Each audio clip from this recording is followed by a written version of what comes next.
10월 7일 토요일 온라인으로 매일의 묵상에 함께 하시는 모든 분들에게 주님의 은혜와 말씀의 능력이 함께 하시기를 소망합니다. 오늘은 에스겔 26장을 함께 읽고 함께 묵상을 나누기를 원하는데요. 그 가운데 17절과 18절 두 절의 말씀을 읽도록 하겠습니다. 그들이 너를 위하여 슬픈 노래를 불러 이르기를 항해자가 살았던 유명한 성읍이여, 너와 너의 주민이 바다 가운데에 있어 견고하였도다. 해변의 모든 주민을 두렵게 하였더니 어찌 그리 멸망하였는고. 내가 무너지는 그날에 섬들이 진동할 것이며 바다 가운데의 섬들이 내 결국을 보고 놀라리로다 하리라. 에스겔 26장은 하나님의 이 두로에 대한 심판을 예언하고 있습니다. 이 두로는 페니키아인들이 세운 제1의 도시인데요. 현재는 레바논 남부에 위치한 해안 도시이지요. 그러니까 이스라엘과 예루살렘 북쪽에 위치하고 있습니다. 두로는 지정학적으로 볼 때 지중해와 중동 지역을 연결하는 그런 해상 무역의 아주 요충지였습니다. 그래서 어쩔 수 없이 이스라엘과 유다와는 여러 가지 면에서 경쟁할 수밖에 없는 그런 위치였던 것이죠. 그런 두로에 대해서 하나님께서 지금 심판과 멸망을 선포하고 계시는데요. 무엇 때문이었을까요? 그리고 이 두로에 대한 심판과 멸망을 말씀하시는 이 내용을 통해서 우리가 발견할 수 있는 하나님은 어떠한 분이십니까? 먼저 첫째로 하나님께서는 당신의 백성들을 위하여 일하시는 분입니다. 두로가 심판을 받는 이유는 그들이 이 유다의 멸망을 저주하고 조롱하고 기뻐했기 때문입니다. 에스겔 26장 2절을 함께 봅니다. 인자야, 두로가 예루살렘에 관하여 이르기를 아하, 만민의 문이 깨져서 내게로 돌아왔도다. 그가 황폐하였으니 내가 충만함을 얻으리라 하였도다. 아마도 두로는 이 무역이라든지 외교적인 측면에서 여러 영역에서 경쟁해왔던 이 유다와 예루살렘이었기 때문에 예루살렘의 멸망을 보고서 아마 반사이익을 기대하고 또 기뻐했던 것 같습니다. 그런데 하나님께서는 그런 두로의 태도와 반응을 악하게 보시는 것이죠. 그래서 당신의 백성들을 조롱하고 조소하고 또 그들의 멸망을 기뻐하는 그러한 두로에 대하여 벌하시고 있는 것입니다.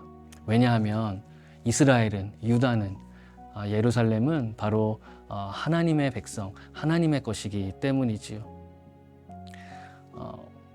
하나님께서 아브라함을 부르셨을 때에 그에게 하셨던 약속을 우리가 기억해 봅니다. 창세기 12장 3절은 이렇게 기록을 합니다. 너를 축복하는 자에게는 내가 복을 내리고 너를 저주하는 자에게는 내가 저주하리니 땅의 모든 족속이 너로 말미암아 복을 얻을 것이라. 또 우리가 기억할 수 있는 것은 이스라엘 백성들이 출애굽했을 때에 모압 왕 발락이 발람을 청하여 이스라엘에 대한 저주를 하도록 했을 때에 결국에 발람이 한 일은 무엇인가요? 민수기 24장 9절을 보시면 그는 결국 이렇게 선포합니다. 너를 축복하는 자마다 복을 받을 것이요 너를 저주하는 자마다 저주를 받을지로다.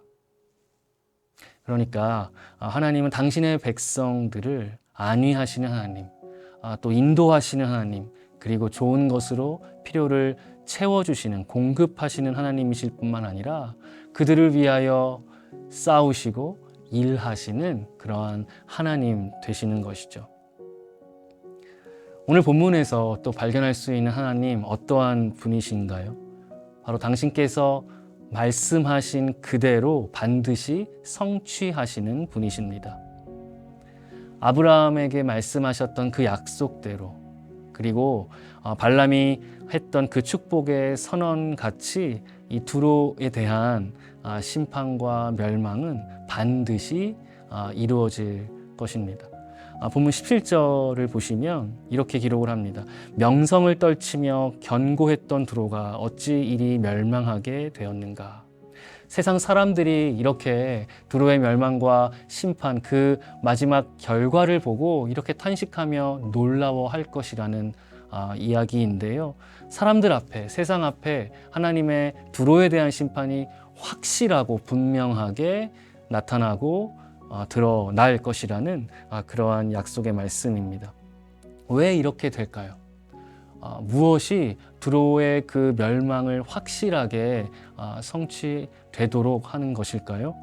바로 그것은 하나님의 말씀입니다. 하나님께서 말씀하셨기 때문에 하나님의 진리의 말씀으로 선포된 일이기에 언젠가 반드시 두로의 멸망은 이루어질 수밖에 없는 것이죠.